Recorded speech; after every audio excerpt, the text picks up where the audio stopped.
आज मैं आप लोगों को अरण्य कांड का 44वां सर्ग सुनाती हूँ, जिसमें श्री राम के द्वारा मारीच का वध और उसके द्वारा सीता और लक्ष्मण के पुकारने का शब्द सुनकर श्री राम की चिंता है।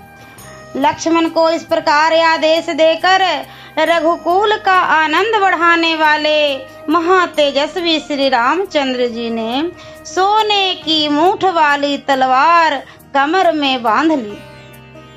तत्पश्चात महापराक्रमी श्री रघुनाथ जी 3 स्थानों में झुके हुए अपने आभूषण रूप धनुष को हाथ में ले पीठ पर 2 तरकस बांधकर वहां से चल दिए।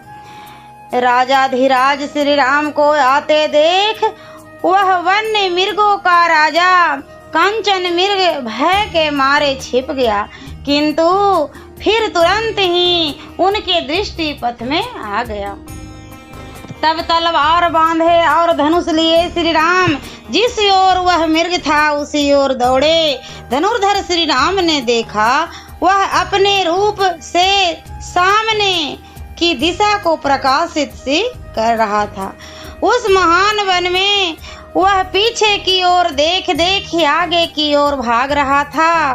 कभी छलांगे मारकर बहुत दूर निकल जाता और कभी इतना निकट दिखाई देता कि हाथ से पकड़ लेने का लोभ पैदा कर देता था। कभी डरा हुआ, कभी घबराया हुआ और कभी आकाश में उछलता हुआ दिख पड़ता था। कभी वन के किन्हीं स्थानों में छिपकर अदृश्य हो जाता था, मानो शरद ऋतु का चंद्रमंडल मेघ खंडों से आवृत हो गया हो। एक ही मुहूर्त में वह निकट दिखाई देता और पुनः बहुत दूर के स्थान में चमक उठता था। इस तरह प्रकट होता और छिपता हुआ वह मृग रूपधारी मारीच श्री रघुनाथ जी को उनके आश्रम से बहुत दूर खींच ले गया। उस समय उससे मोहित और विवश होकर श्री राम कुछ कुपित हो उठे और थक कर एक जगह छाया का आश्रय ले हरी हरी घास वाली भूमि पर खड़े हो गए। इस मृग रूपधारी निशाचर ने उन्हें उन्मत्त सा कर दिया था। थोड़ी ही देर में वह दूसरे मृगों से घिरा हुआ पास ही दिखाई दिया। श्री राम मुझे पकड़ना चाहते हैं, यह देखकर वह फिर भागा और भय के मारे पुनः तत्काल ही अदृश्य हो गया। तदंतर वह पुनः दूरवर्ती वृक्ष समूह से होकर निकला। उसे देखकर महातेजस्वी श्री राम ने मार डालने का निश्चय किया।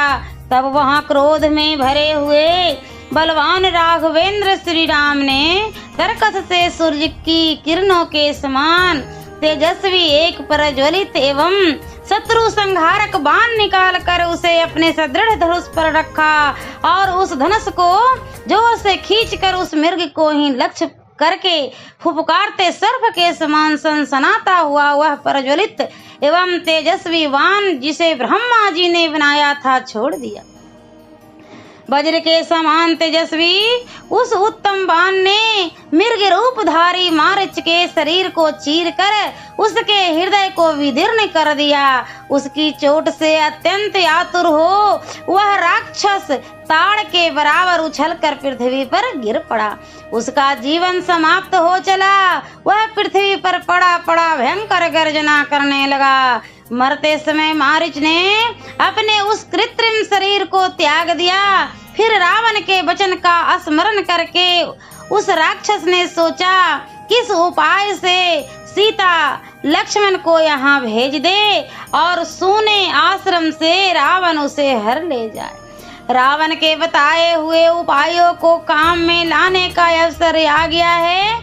यह समझकर उसने श्री रामचंद्र जी के ही समान स्वर में हा सीते हा लक्ष्मण कहकर पुकारा। श्री राम के अनुपम बाण से उसका मर्म विदीर्ण हो गया था। अतः उस मृग रूप को त्याग कर उसने राक्षस रूप धारण कर लिया।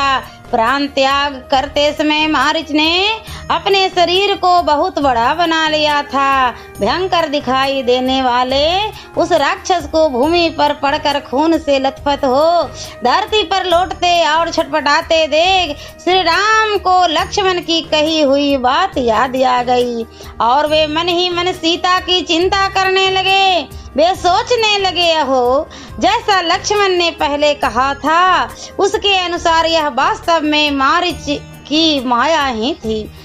लक्ष्मण की बात ठीक निकली।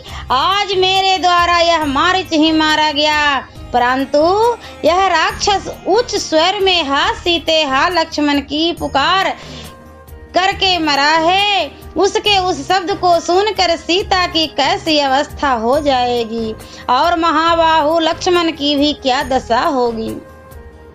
ऐसा सोचकर धर्मात्मा श्री राम के रोंगटे खड़े हो गए। उस समय वहां मृग रूपी उस राक्षस को मारकर और उसके उस शब्द को सुनकर श्री राम के मन में विषाद जनित तीव्र भय समा गया। उस लोक विलक्षण मृग का वध करके तपस्वी के उपभोग में आने योग फल मूल्य आदि लेकर श्री राम तत्काल ही जन स्थान के निकटवर्ती पंचवटी में स्थित अपने आश्रम की ओर बड़ी उतावली के साथ चले।